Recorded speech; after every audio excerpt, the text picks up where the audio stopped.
بات سمجھانے کی بتانے کی جو ہے وہ کہنا اور کرنا چاہتا ہوں کہ 1 ارب 30 کروڑ آبادی کا ملک ہندوستان اور 17 کروڑ آبادی کا ملک پاکستان، اور یہ ملک جب بنایا گیا تو اس کے اندر جو ہے وہ پیچھے یہ سوچ اور فکر تھی. اور پھر اس قیادتوں کے ساتھ کیا ہوا؟ قائد اعظم کس قسم و پرسی میں زیارت کوئٹہ کے مقام پر دنیا سے چلے گئے. لیاقت علی خان جو ہے وہ پنڈی کے لیاقت باغ میں گولی کا نشانہ بن گئے. اور پھر اس کے بعد جو اس ملک کے اندر کیا کیا ہوتا رہا.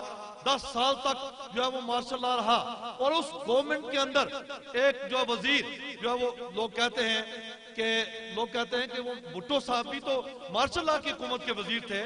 تو شاید لوگ اسلامی تاریخ کو اگر پڑھیں تو موسیٰ جو ہے ان کی پرورش بھی جو ہے وہ فرعون کی اس جو ہے وہ اس کے آپ گود کہہ لیں یا گھر کہہ لیں وہاں پہ ہوئی تھی.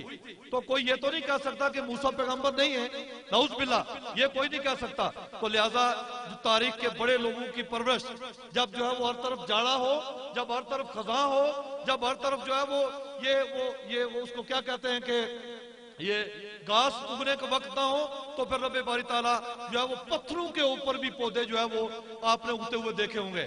یہ تاریخی بات ہے.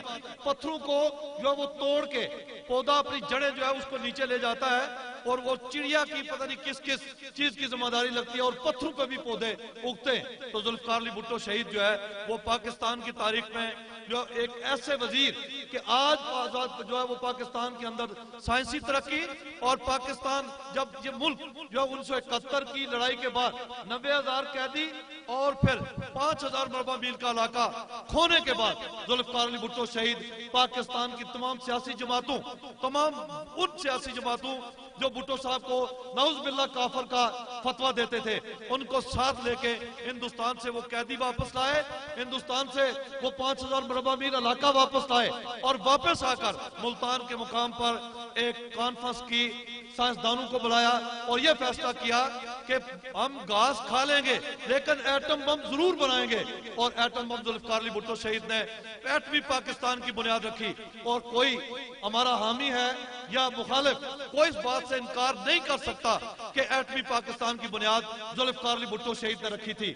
اور پھر یہ بے آئین پاکستان جس کے پاس آئین نہیں تھا، 1973 کے اندر ذوالفقار علی بھٹو شہید نے 1973 کا آئین، متفق آئین، تمام سیاسی جماعتوں کو ساتھ بٹھا کے متفق آئین جو ہے وہ ملک کو دیا. اور پھر اس سے بڑھ کر آگے اگر بڑھیں، آگے دیکھیں تو پھر پوری اسلامی دنیا کو اکٹھا کر کے ایک اسلامی بلاک، تیسری دنیا کا تصور ذوالفقار علی بھٹو کے دور میں آیا، جس سے مخالفین کانپ کے. کس کے مخالف؟ پاکستان کے مخالف، بھٹو کے مخالف نہیں. بھٹو کو جو ہے وہ شہید کر دیا جانا یا محترمہ بینظیر بھٹو کو شہید کر دیا جانا یہ ان کی ذات کے ساتھ دشمنی نہیں تھی. اگر جو ہے وہ ذوالفقار علی بھٹو بھی سمجھوتا کر لیتے تو شاید کتنے سال تک جو ہے وہ جا کر سعودی عرب میں وہ بھی سٹیل میں لگا لیتے، شاید کتنے سال تک وہ بھی جا کر کسی دوسرے ملک میں جلا وطنی کی زندگی گزار لیتے. لیکن نہیں، بھٹو کی مخالفت پاکستان کی مخالفت تھی، اور بھٹو کی مخالفت اسلام کی مخالفت تھی. چونکہ اسلامی ملک جو ہے وہ پاکستان پوری اسلامی دنیا کا سردار ملک بنا. اور یہ بھٹو صاحب کو صرف 2 چیزوں کی سزا دی گئی. سب سے پہلی کہ اسلامی دنیا کا پہلا مسلمان ملک جو ہے وہ ذوالفقار علی بھٹو شہید نے اس کو جو ہے وہ اسلامی دنیا کے وسائل اکٹھا کر کے جو ہے وہ کبھی لیبیا سے اور کہیں سے، لوگ جانتے ہیں، مجھے یہاں بیان کرنے کی ضرورت نہیں. آج بھی یہاں بہت سارے فوجی حضرات ہوں گے جو یہاں پہ بیٹھے ہیں جن کو اس بات کا احساس ہے، جن کو اس بات کا علم ہے، جو ہماری پارٹی کے نہیں ہوں گے. اور یہ ضروری نہیں کہ ہر شخص ہماری پارٹی کا ہو. جو ہے جمہوریت کے اندر، سیاست کے اندر کچھ لوگ حامی ہوتے ہیں اور کچھ جو ہے وہ اختلاف رکھتے ہیں. اور جمہوریت کی شان اسی بات پہ ہے کہ حامی جو ہے وہ اپنا موقف بیان کرے، اور اختلاف کرنے والے کا جو آج جب ہم حکومت کے اندر ہیں تو ہم اختلاف کرنے والوں کے اختلاف کو برداشت کریں، اس کے اختلاف کو سنیں، اس کے اختلاف، ہاں اختلاف اصلاح کے نقطہ نظر سے ہونا چاہیے، اختلاف کی باٹم لائن قومی سوچ ہونی چاہیے. تو کوئی اس بات سے انکار نہیں کر سکتا کہ ذوالفقار علی بھٹو شہید کے صرف 2 جرم تھے: اسلامی دنیا کو اکٹھا کرنا اور ملک پاکستان کو ایٹمی قوت بنانا، جس کی بنیاد پر اسلام کے دشمن اور پاکستان کے دشمنوں نے جو ان کو پھانسی کے پھندے تک جو ہے وہ پہنچا دیا.